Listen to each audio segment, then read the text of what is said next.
Қазақ Кеңестік Социалистік Республикасы Ғылым Академиясының академигі, педагогика ғылымдарының докторы, профессор Төлеген Тәжібаев, республикамыздағы халық ағарту, ғылым, мәдениет, дипломатия салаларын ұйымдастырушылар мен басқарушылардың ірі өкілі, қазақ халқына шыққан көрнекті дипломаттардың бірі. Ол 1910 жылы оңтүстік Қазақстан облысы Арыс қаласының маңындағы 9 ауылда шаруа жанұясында дүниеге келді. Ол кездегі аштық пен індет Тәжібаевтар жанұясына да оңай тимеді. 7 жасар Төлеген әке шешесінен, бауырларынан айырылып тұл жетім қалады.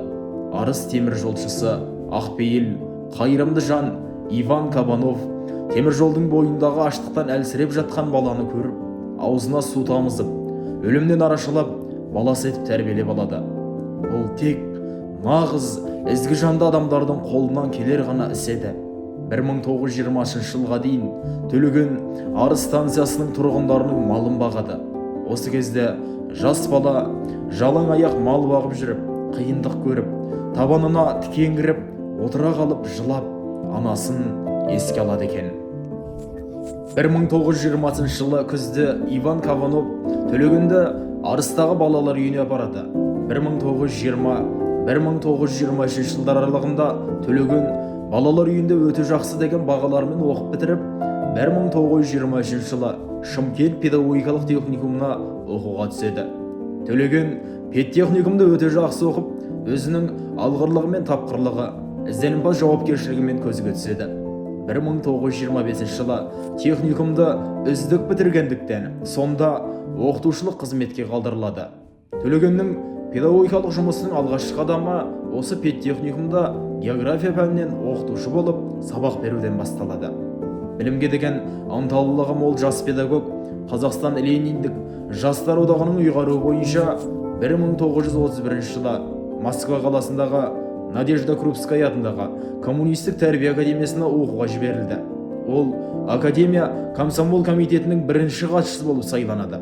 Төлеген Тәжібаев оқу, қоғамдық жұмыстарымен қатар академиядағы көрнекті психологтардың, профессорлар Александр Веденов, Михаил Шардаков, доцент Даниил Илканин басшылығындағы психология үйірмесінің жұмысына қатысып, өздігімен білімін арттыра түседі. 1935 жылы академиядағы оқуын бітіреді.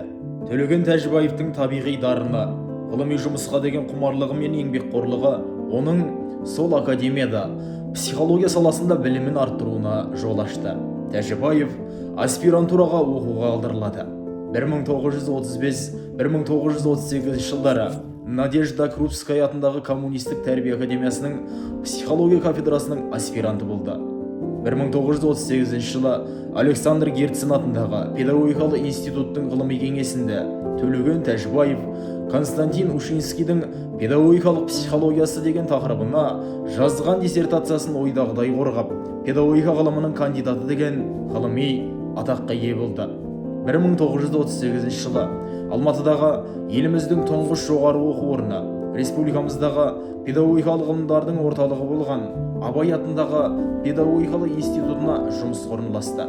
1940 жылы 30 жасар Төлеген Тәжібайұлы республика халық ағарту комиссарының бірінші орынбасары қызметінде болып, 1941 жылы Қазақстан халық ағарту комиссары болып тағайындалды. Халқымыздың аса дарындылы Төлеген Тәжібаев туралы онымен қызметтес болған еліміздің бір туар перзенті Димаш Ахметұлы Қонаев ақиқаттан аттауға болмайды атты естелігінде олайша тебіренген екен. Төлеген Тәжібаев қазақтың белгілі ғалымы, үлкен қоғам қайраткері еді. Ол кісімен халық комиссарлар кеңесіне қызметке ауысып келген тұста таныстым. Кейін қызметтес болдық. Соғыстың күйіп тұрған уақыты мұрнымызда шаншылып жатамыз. Соған қарамастан ел тағдыры, халқымыздың болашағы, оның ертеңгі жайында ортақ әңгімеміз таусылмас еді. 1944 жылы Төлеген Тәжібайұлы Қазақ Кеңестік Социалистік Республикасы сыртқы істер министрі болып тағайындалды. 1948-1953 жылдар арасында Қазақ мемлекеттік университетінің ректор қызметін атқарған.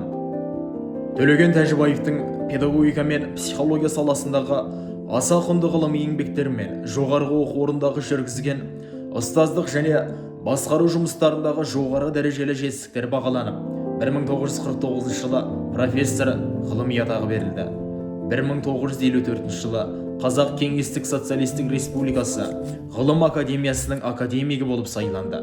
Төлеген Тәжібаев дипломатиялық қызметтерде де болды.